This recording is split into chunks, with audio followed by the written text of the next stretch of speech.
You didn't embezzle the company's money, did you?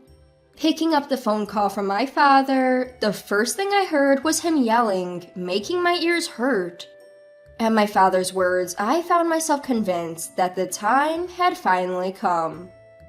How on earth am I supposed to embezzle the company's money when I've retired? You're way off base. Calmly saying that to my father, his tone seemed to have cooled down somewhat. But... I could hear his flustered voice over the phone. But I do know who the embezzler is. What? Who is it? Name the criminal. His voice getting louder again. His overpowering words made my ears hurt even more, but I also figured he must be desperate. The one who's been using the money is...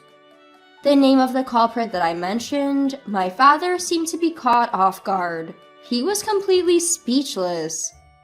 My name is Henry Hawkins. I've been working in the accounting department of my father's company for 8 years now. I have a brother, Bob, who's handsome and talented, the sort people typically call Mr. Perfect. I've always been compared to Bob and have lived my life in his shadow. Since childhood, Bob has always demonstrated exceptional talent and has been admired not only by our parents, but also by friends and teachers. From a young age, I knew my parents doted on Bob because of his talents. There were times during my adolescence when I desperately wanted to receive some love from my parents, but in the end, all my efforts were in vain. Even when I was chosen as a regular player in soccer, Bob, who joined the team later, took my spot. And even if I studied more than anyone else for a test, Bob, who crammed at the last minute, would get higher scores. There were 1 or 2 times when I achieved better results than Bob, but seeing my parents comforting Bob, I decided to give up on everything. Rather, I started to think positively that I could live a relatively free life because I was not expected as much as Bob. However, I wasn't allowed the freedom to choose where to work. It was naturally decided that I would join the company run by my parents. Of course, it wasn't because they valued my abilities. Even you should be able to be of some help. Help out with the company. Even if I was deemed less competent than Bob, as long as I was a family member, it was mandatory for me to support the family-run business. When Bob joined the company, my parents handed the company over to him in just 5 years. For a while, I was able to work peacefully in the accounting department, but when Bob became the president, "It's a nuisance if you interfere in my management," he started saying. I don't remember ever meddling unnecessarily. In fact, I recall giving my opinion with the company's best interests in mind. I wonder if that's what they consider meddling. As I was about to rebuke, Bob continued with a smirk. "You're incompetent, Henry. Incompetence get in the way, so please leave." I was about to say a lot of things, but when I heard that, my will to argue disappeared entirely. I agreed to leave the company. I'm relieved you understand your own incompetence, Henry." As I packed up my things, Bob teased me until the very end. Being a CEO seems to be quite a leisurely job. "You're the one who said I should leave. Once I do, never get involved with me again." "Ha, of course. I'm the one who is saying no to you. Don't come crying to me when you're in a financial pinch, Henry." Bob replied with a broad smile. I left the company in a rather forced way, but it's not like I was attached to it. Rather, I felt a strange relief that I was finally able to quit. Finding a new job took longer than I had anticipated. I suspect Bob had probably been putting pressure on related companies. It was hard and took time, but I still managed to find a job that I was satisfied with. It's not a big company, but the people are warm and kind. No one looks at me as an inferior elder brother, as they did in my previous company. "Have you gotten used to the work?" A woman peered into my face as I faced the computer, showing a kindly smile. She is Sonia Smith, the CEO's daughter of this company. When you hear the term CEO's daughter, you might think of someone arrogant and pampered, but she is not like that at all. Although it's clear that she is doted on by the CEO, she is considerate and caring, even worried about me who just started working here. Yes, thanks to you. With a smile, the released-looking Sonia moved away from me and went back to her seat. Thanks to Sonia's care, I was able to get along with my colleagues quickly. And by the time a few months had passed since I switched jobs, my relationship with Sonia as an individual had also deepened. If we finish work at the same time, we often have dinner at a nearby restaurant. There were no such interactions at my father's company, and I found it refreshing. One day, as I was enjoying my current work life, I received a call on my smartphone from a man I had thought I'd forgotten about. That day, I had unusually finished work early, so I was thinking of heading home quickly to rest. Just as I returned home, my smartphone rang. I tensed up momentarily thinking it was a call from the office, but when I saw Bob's name on display, I felt drained. I contemplated not answering the call, but it showed no signs of stopping. It seems like he would immediately call back even if I hung up, so reluctantly, I decided to answer the call. Hello, brother. You're slow to answer, aren't you? Are you managing well with that attitude? Bob was as usual, and I could tell he was lounging around even on the other end of the phone. What do you want? I was eager to end the call quickly, so I asked him directly what he wanted. Why would he bother to call me, from whom he had supposedly cut ties? There's a woman named Sonia Smith at your company, isn't there? I lost my voice for a moment. I happened to meet her at a party I attended the other day. After talking to her, I found her to be a modest and good lady, so I thought I'd like to get closer to her.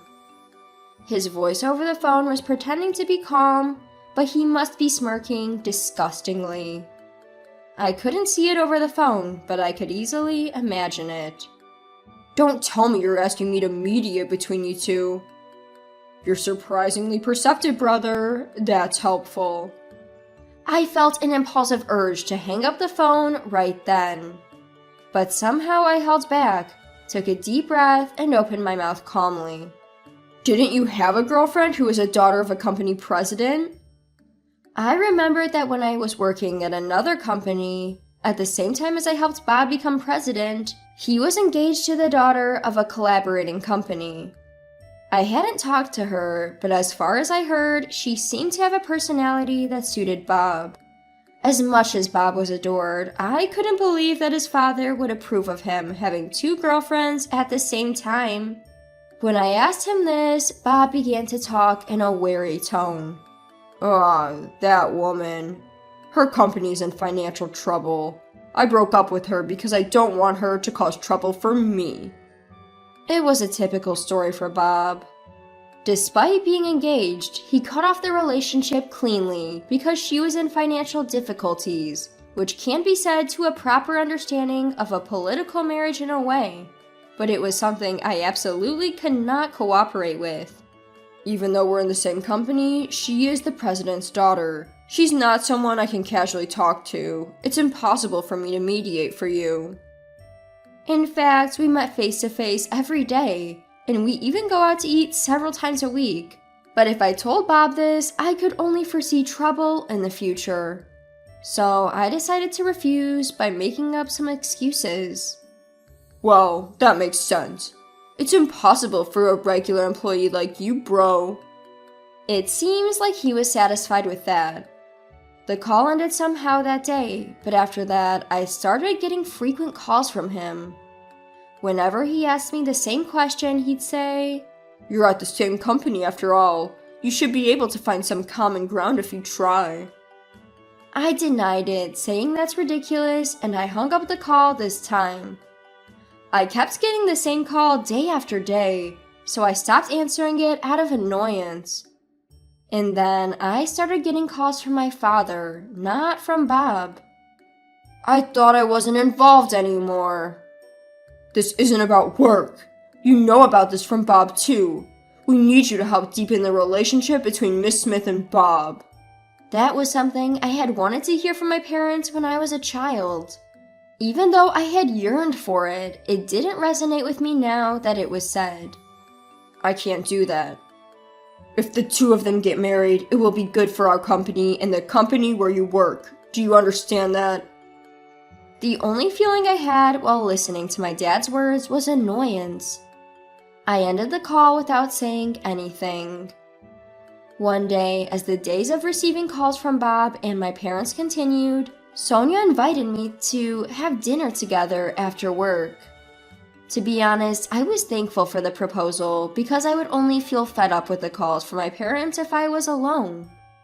We decided to have dinner at a nearby restaurant, just like usual. As soon as the food was served, Sonia opened her mouth with a troubled look. "Have you been in touch with your brother lately?" I had previously told Sonia about my family and why I changed jobs. So, even though she knew I wasn't on good terms with my brother, I had a bad feeling when she suddenly asked me that. Did my brother do something? Well, yeah. Sonia didn't deny it. I guess there must have been an opportunity, as Bob had mentioned that they had met at a party before. I felt somewhat uncomfortable hearing that, but that's not the issue right now.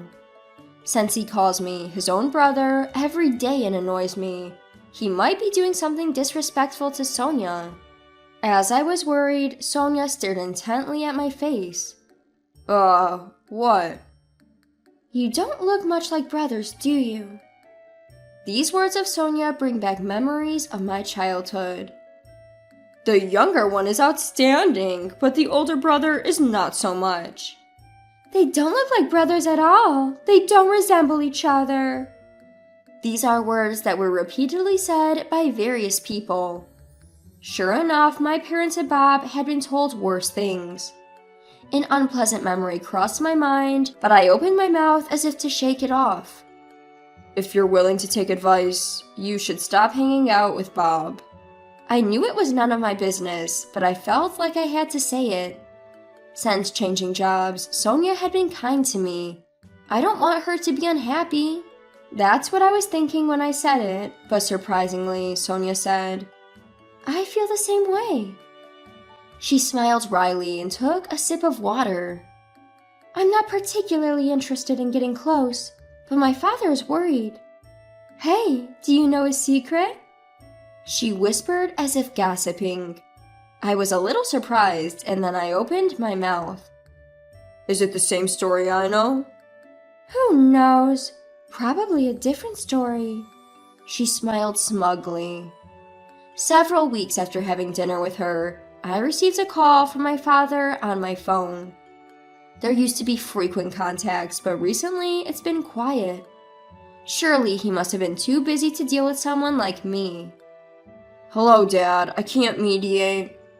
"That's not why I called today. You haven't embezzled money from our company, have you?" I didn't expect to be shouted at right off the bat, and the sudden yelling hurt my ears. For a moment, I thought about shouting back, but apparently that's not the situation. Understanding my father's words, I realized that it's finally time. "How could I, who have resigned, embezzle company money? That's a ridiculous accusation." "Well, but..." His voice is flustered on the phone as he calms down a bit. I sighed heavily. But I know who the embezzler is." "What? Who is it?" The volume of my father's voice rises as he demands the culprit's name. His commanding tone makes my ears ache even more, but I guess I just don't have the luxury to worry about that. I think it may be too late, even if the perpetrator is identified now, but still, I name the culprit. The one who's been dipping into the funds is Bob. "What did you say?" When I uttered Bob's name, my father was completely speechless, as if he hadn't anticipated this at all. It's not surprising. He chose the younger son, Bob, who is more competent over the older son, to be the CEO of the company, never expecting that Bob would be embezzling company funds. I became aware of this fact when I was still working in the accounting department. At first, the amount was small and I didn't notice, but it got bolder and bolder, and before I knew it, a large sum of money had been embezzled. The only one who could have done this was Bob, who had become the CEO.